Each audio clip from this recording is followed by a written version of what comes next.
સુરત શહેરમાં બેફામ નબીરાઓ પોલીસને પડકાર ફેંકી રહ્યા છે તો ડુમ્મસ દરિયા કિનારે નબીરાએ વૈભવી કાર ચલાવી પ્રતિબંધ હોવા છતાં કાર લઈને દરિયા કિનારે ઘૂસ્યો અને દરિયાની વચ્ચોવચ્ચ વૈભવી કાર છે તે ફસાઈ ગઈ। ડુમ્મસ પોલીસના પેટ્રોલિંગના દાવા પણ અહીંયા ફોકટ સાબિત થઈ રહ્યા છે। જે પ્રકારના દ્રશ્યો સામે આવી રહ્યા છે કે જ્યાં દરિયામાં વચ્ચોવચ્ચ આ કાર છે તે ફસાઈ હોવાનું સામે આવ્યું છે। સંવાદદાતા ધ્રુવ ફોન લાઈન પર જોડાયા છે। ધ્રુવ, સુરત શહેરમાં હવે આ બેફામ નબીરાઓ પોલીસને પડકાર ફેંકી રહ્યા છે, વિડીયો સામે આવ્યો છે, શું વિગત?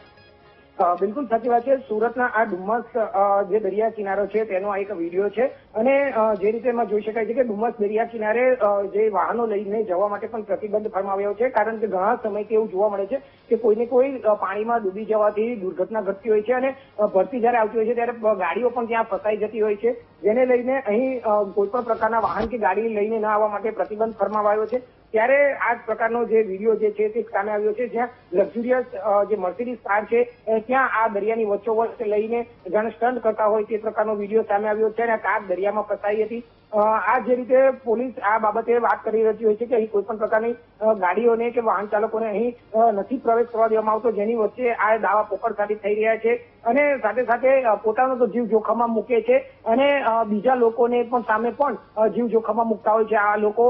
તે પ્રકારનો સ્ટન્ટ કરતા જોવા મળ્યા છે, એટલે કે આવા નબીરાઓ જે છે તેની સામે કડક કાર્યવાહી થાય તેવી પણ માંગ ઉઠી છે। જી બિલકુલ ધ્રુવ, જાણકારી બદલ આભાર।